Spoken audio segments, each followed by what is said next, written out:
Getting a divorce is actually a blessing for your relationship with your kids. Now, no, I'm not condoning divorce, but the fact of the matter is there's a big difference between quality time and quantity, right? So it improves the opportunity that you have great quality time with your kids. I think it's time that divorced dads stop feeling so much guilt about seeing their kids only partial time versus full time and realize that it's actually a blessing. I'm Andrew Russell, founder of DadderUp, and I'm on a mission to promote and celebrate what it means to be a dad. I remember when I was young and in my teens, my mom had remarried. My stepfather's a great guy. Unfortunately, he had to drive home one of my stepsisters every other Sunday when she came over, and it was the worst. She was upset. We missed her the second we knew she was leaving, or even leading up to that point. He was frustrated, and it was just super emotional, and it really just sucked, just to keep it really simple. Now, fast forward now, I'm actually a divorced dad, and every other Monday, I meet my kids, I grab them from school, we have such a great time. We go out to dinner, plenty of ice cream, just don't tell their mom. And what do? I have to drop them off. That's really the only time I have to drop them off at her house, and when I do, they get out of the car, we have the best time. I could tell that they're super bummed out. Like, all right, see you later, Dad, which is never the goal of when you have kids, right? So as I drive away, I roll down my window, I kind of wave at them, and I get all up in my emotions. All the negative head speak stuff comes into my brain, right? I'm a failure. What have I done? I don't see my kids. I can't believe this. I couldn't wait to have kids, and now I don't see them. What I realized after I've been thinking about this consistently, one time on the way home, I realized, you know what? If I really am retrospective and look back that when we were together, me and their mom, and I was there for more quantity, meaning I was there every single day, I don't think I have really the quality that I have with them now. As a matter of fact, I didn't have the quality because I took it for granted. I just really kind of tucked them in at night, and I didn't think anything of it. And when I realized is that ever since divorce, and ever since doing a great job with their mom being co-parents, now that I have time alone with them, when I have them on the weekends, I'm able to watch a movie just the three of us, or we can do things just the three of us. We made traditions just the three of us. So I actually realized that although the quantity is a lot less, the quality time with them has improved drastically, and it's actually improved my relationship with them as my kids. So I was suffering with a lot of this dad guilt over and over. And then all of a sudden, the light bulb went off, and I was like, I'm going to make the executive decision right now. Then I'm going to change the way I'm thinking about all this, and I'm going to turn me and the amount of quality time that I get with them into a blessing and to help the relationship. So I'm going to go over the 3 ways that have helped me mitigate all the dad guilt that I was feeling and have really strengthened my relationship with my kids by being able to show up as a better father. Now, the first way is headspace. Headspace, guys. That's right. I'm saying it, headspace. And what does that mean? It's all the negative headspace and heads think and all the thoughts that go through our minds, right? And it's all the negative that, unfortunately, sometimes you just can't control what happens, but you can control how you react to what happens. It's a very big Tony Robbins thing, but it's very true. The fact of the matter is, there's a lot of divorce. If you have children, you get a divorce, you're going to have custody, right? And you're going to see them at best half the time. Now, there's all sorts of custody arrangements. I've heard every other Friday to Friday, a week on, week off for me personally. And I think for my daughter's mother, I don't think that would work for us. Then there's like the whole every other weekend, you get them on Tuesdays maybe, or a Thursday or a Monday or a Wednesday. But whatever it is, the fact of the matter is you're going to see them half the time. So you're not going to be able to control that. When you unfortunately get a divorce and you go through these custody schedule things, this is the norm. There's really no way around it, typically. So you're going to have to be able to deal with that. That's just going to be a reality. So you can't control that. There's other things as well that you can't control. What's going to happen? What are your kids going to think? All you can do and control is how you act. So as is with any type of psychology, cognitive behavioral, or, whatever the new thing is, it's the thoughts turn into feelings, right? And then you kind of react based off of those feelings. And that's how you kind of like live your life and your day kind of flows. So I'm a failure. I've ruined my kid's life. They're going to grow up and be all messed up, right? We've seen all the movies. We've heard all the horrible stories. Those are just thoughts. None of that actually happens. Anxiety many times is fear or concern about something that actually hasn't even happened. So your kids didn't grow up yet. You haven't ruined their life. I can tell you based on my kids are doing amazing. It's not an ideal situation. I'm sure they would love to spend more time with dad and mom, especially combined, right? They don't want to see their mom half the time or dad, a little less than half the time. But the fact of the matter is that they're doing great. Why? Because all those fears and all those concerns as parents, they're viable. I empathize. I don't want myself, but it's just one of those things that until it happens, why worry about something until it happens? Now, of course, I'm the world's biggest hypocrite. I suffer from anxiety. Everyone suffers, I think, in one way or another from anxiety, especially if you're a parent. But it's just one of those things. Why stress over something that hasn't happened yet? So you're not a failure, Dad. Your kids are not going to grow up and have a horrible life because, unfortunately, decided that the marriage wasn't for you. Or, from a parenting perspective, you decided, hey, we're going to be co-parents. So it's on you, dads. You have to understand that you are in control of how you react to whatever life's thrown at you. And in your case, seeing your kids potentially for a portion of the time. So you have the executive decision like I did for myself. I was sick of all the negative head speak. I just wanted to feel better. So instead of saying like, hey, I'm dropping off my kids, this sucks, I don't see them, this is horrible, you say, oh my God, we had the best time, I can't wait until I see them the next time. Or, hey, listen, I'm not going to see them until Wednesday. All the negative head speak, what have I done? I'm a failure. Instead of that, be like, oh my God, I'm going to ensure that when I see them on Wednesday, it's the best time we ever had together. So remember, dads, it starts with you up here. I could give you all the strategies for your kids, but it starts with you because you're the dad. You're the one that's leading by example. You're the one that has to wake up, put on the dad suit, if you want to call it that, or like the Superman costume as a dad. And inside, how you feel about yourself, your identity as a dad, we call it the dad-identity, that really sets the tone for how you are with your kids. Make sure, guys, it's going to tie right into the second. I want you to go in the description, click the link, and take our Flex 5 assessment. I've realized it's kind of like the disc for dads, that there's 5 specific pillars for me as a father. There's presence, there's patience, there's strength, there's leadership, there's legacy. There's 5 real pillars how I showed up as a dad, and some of them I was doing great, almost like you took the disc, right? And some of them I was doing very bad. For me, for instance, I'm very open that health, right? Strength, right? Part of strength is health, vitality, how you're doing with your kids from a physical perspective. I wasn't doing that good a year ago. I would say comfortably that I was a little bit more chunkster, a little chunky still. Let's just say that, guys don't carry baby weight. I was carrying baby weight, a few extra lbs. So that was something that I had to work on. And if I would have rated myself on the 5, health, right? Strength, that would have been the worst of the 5. So if we call it strength, which is health and vitality, it's something I had to work on. So for a year, I've been working that myself. So for you, for instance, maybe your patience isn't the best and there's strategies to work on that. So you have to take the assessment to see of the 5, where are some areas that you can improve. I'm sure there's areas that all dads are doing great. There's always areas for improvement. And it ties in perfectly to the second thing, which is presence. Part of the Flex 5 assessment, guys, is one of the 5 is actual presence. Now, just being there physically, it doesn't mean that you're doing great on presence. There's more to it. There's attentive presence, how you're leaning in, how you're communicating with your kids. So make sure, go in the description, click the link, take the Flex 5 assessment, the disc for dads, and it really is going to tie into the second. The second way that I've helped mitigate a lot of my dad guilt is just working on my presence.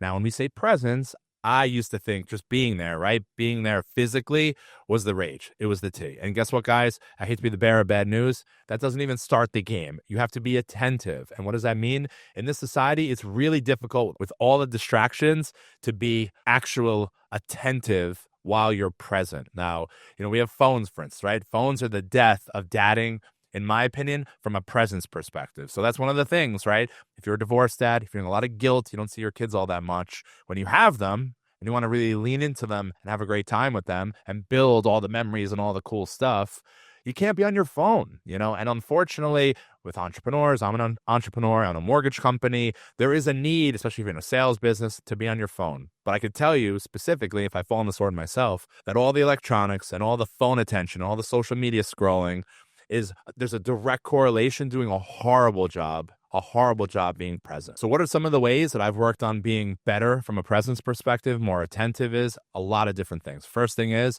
I actually try to put my phone away. Now it's difficult for me. I'm talking all the smack like I put my phone away. I'm not the best at it.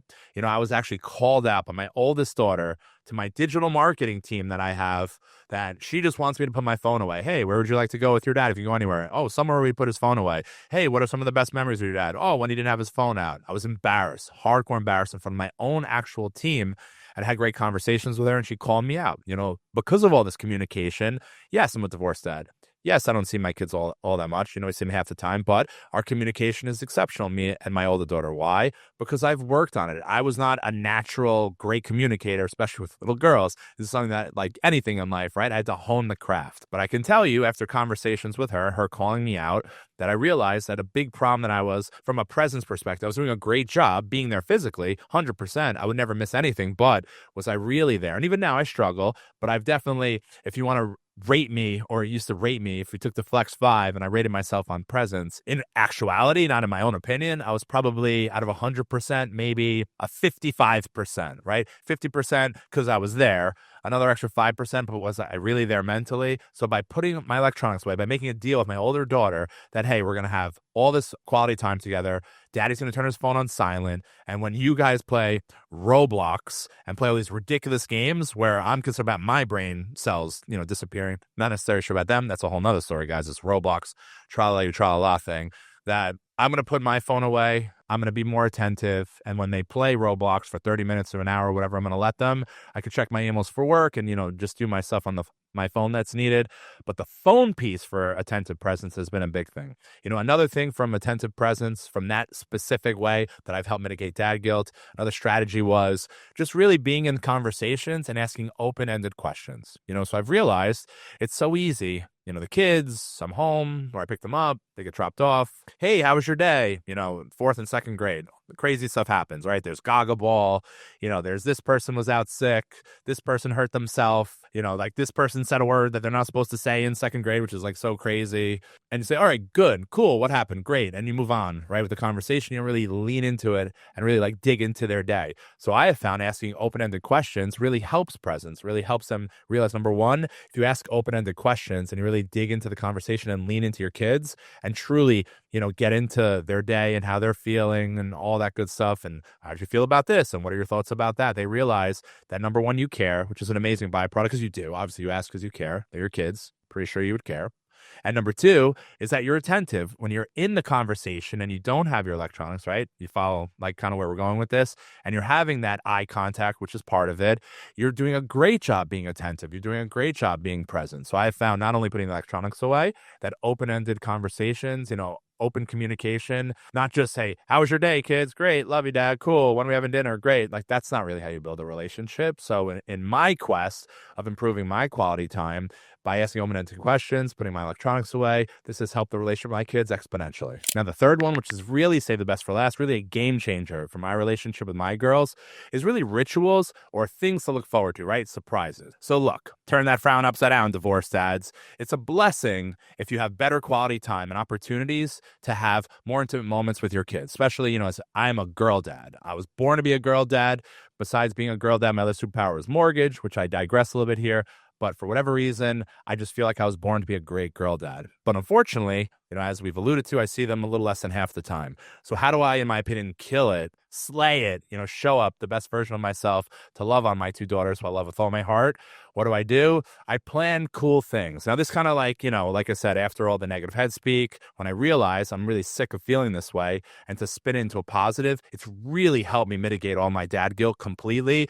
So if I see them always on Wednesday to Thursday or every other Friday to Monday or every other, Monday, whatever anyone's custody schedule is, I always have something planned. We put in so much time, effort, and energy into health, like 75 hard, paleo diets, right? Business, being an entrepreneur. How many Alex Hormozi videos can you watch about starting a business? Why are we not doing the same thing for our kids? And what does it really take? 5 minutes, right? If I just cut out 5 minutes of scrolling, I realize on YouTube Shorts, on cooking, grilling shows, if I took that time and I was like, all right, I'm going to see my kids on Wednesday. I'm going to pick them up from Scope, right? Which is after school.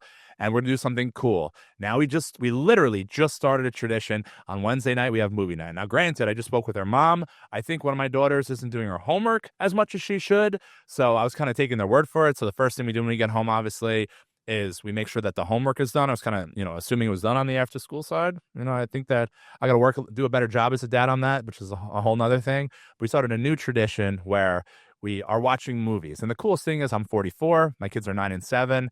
We're watching all the cool old ones. There's so many old movies that are, to me, like my childhood. And I tell them, hey, when I was your age, these are movies that I saw.